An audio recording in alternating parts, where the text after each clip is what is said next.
Can you believe it? We're almost mid-month of January. Didn't we just have New Year's? We're just coming out of a fog. I think of many in the northern hemisphere, especially because it's wintertime. It's just getting your bearings together this week. And then you're like, it's already January 10th, 11th, 12th. It is. I'm going to talk specifically about January 11th and the new moon that's going to happen here in Capricorn, the first new moon of the year. I'll talk about some aspects, pull up the chart, so on and so forth. For those who know me, you know how I do things on this. For those who don't, have a watch, have a go through on this video. If you're into it and you dig what I do, you know exactly what to do next. So let's bring up the chart and put it up right here. Here's the new moon, January 11th, 3:57 a.m. Pacific in Capricorn. Let's point out where it is in this chart. I'm on the west coast, but here is the 20-degree new moon lunation. And let's just point out that Pluto here is still in Capricorn at 29 degrees, and very, very soon here, within weeks here, Pluto is going to leave Capricorn and going into Aquarius. That's another storyline.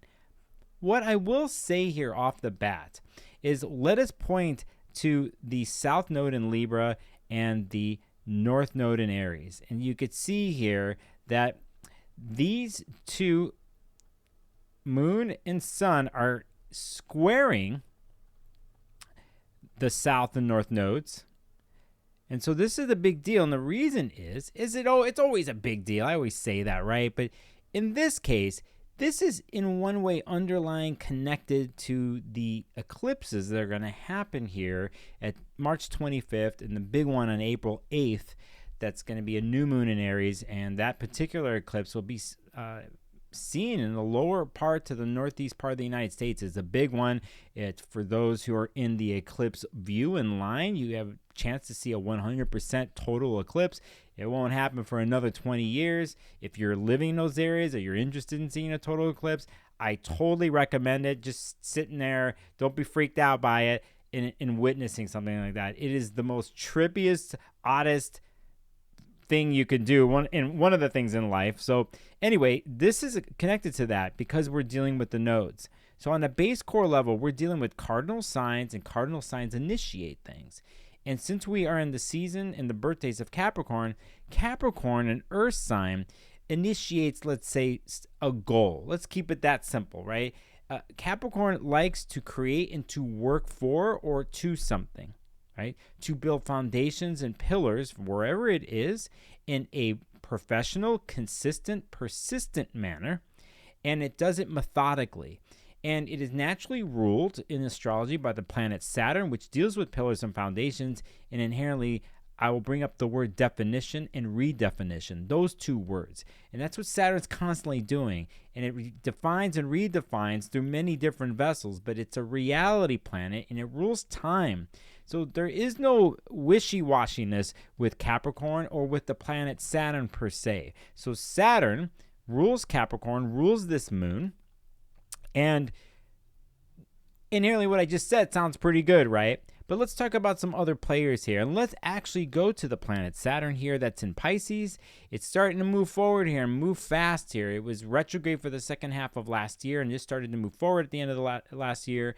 And here we are. Saturn's going to move forward all the way until like 18, 19 degrees in June, where it's going to go retrograde. So for Saturn, a slow mover, we should say, it's starting to gain its own type of what we call speed here. But it is the ruler of this new moon, and it's in Pisces. So Saturn in Pisces, if you don't know, I keep it simple. A lot of times Saturn, we deal with restriction or what one fears or what one doesn't know and has to learn. And we always look to Saturn in the chart, in our own charts, to see what we can work on day by day for this metaphorical, bigger, longer climb to the top of the mountain. And the top of the mountain is that goal place that I've mentioned earlier. So Saturn is doing this type of work and restructuring in the sign of Pisces.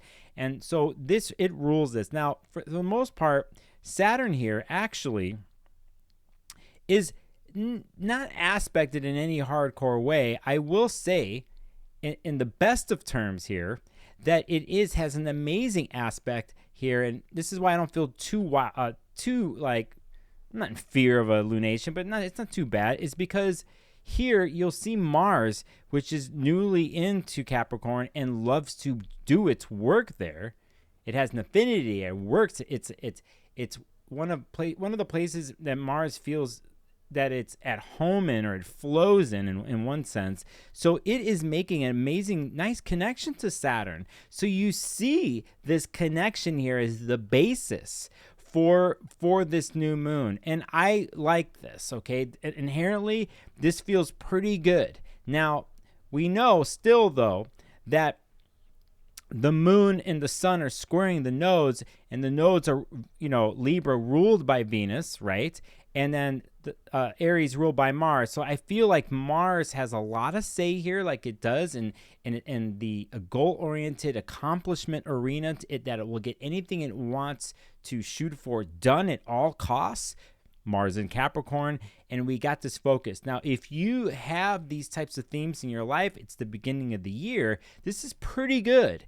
It all depends on your chart and how you deal with cardinal planets, right? How you deal with initiation, how you deal with goal-oriented thought, action, so on and so forth. Or do you feel that you have other situations in your life where people are in that initiation mode, and it involves you, but it's not your code, your way of doing things, so it can feel a little bit caustic and a little too forward fast, a little too cold and dry, a little too get it done, all business, right? No emotions. So you have to gauge how this hits you. But inherently, this isn't too bad of a new moon. I will point out a couple other things here before I'm done, because I'm not going to go too long today.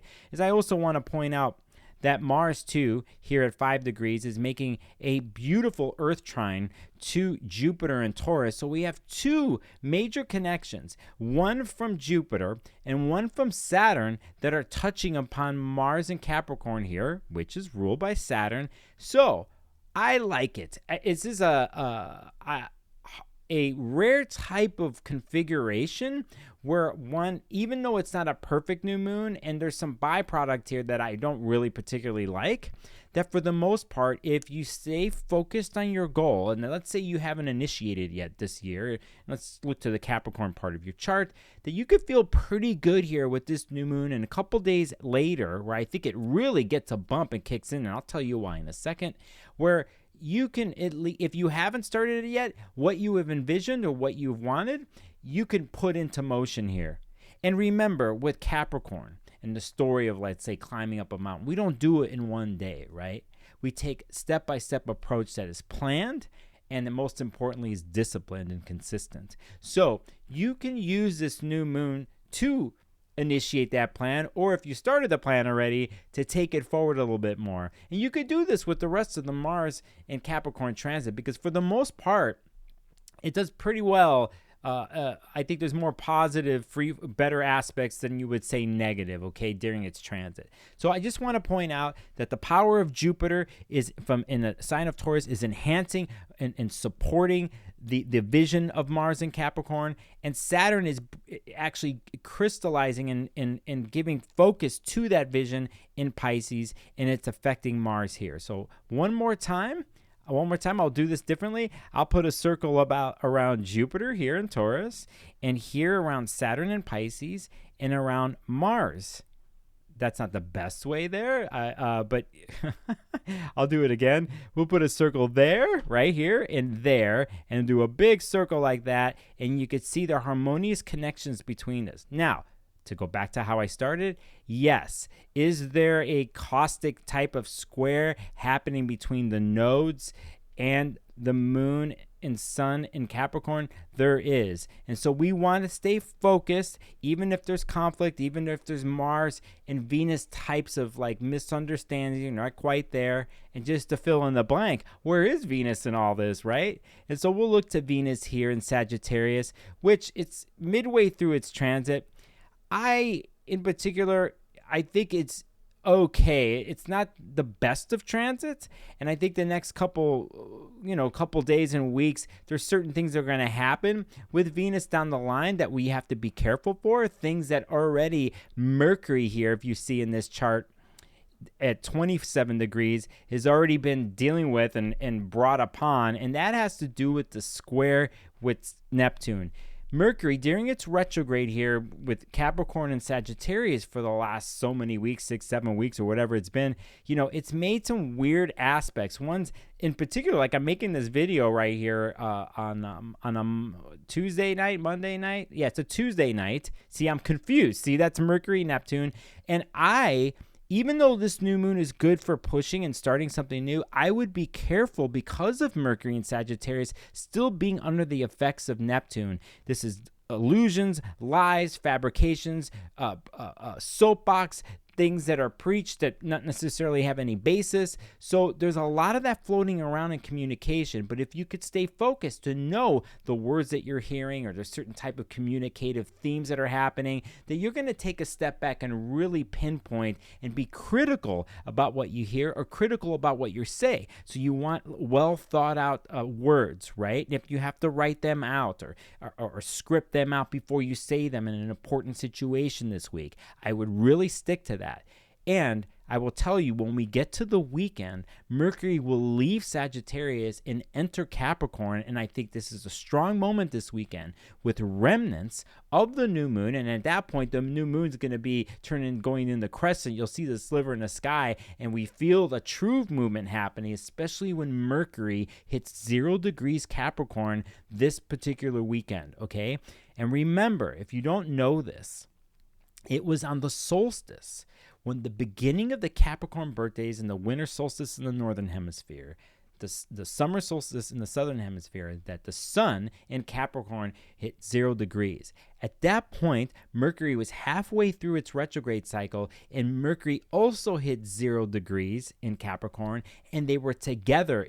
There was a conjunction that happened, and it's one of the sweetest spots you can find during a Mercury retrograde. So you're watching this video here on a Wednesday, the 10th, and looking at the 11th this week. Know what I'm talking about, but know this weekend, Mercury's going to come back to that beautiful, sweet spot of 0 degrees Capricorn. And I think it is then and there, if you have something to say, if you have something to put out, that it will be well thought out because you constructed it. You cut through the BS and the illusions of when Mercury was squaring Neptune, and you got through all that stuff, and you got to the direct practicality of matters using your words and your actions. So for the most part, I could talk about more about this, but I'm going to leave it at that. I dig this new moon for the beginning of the year.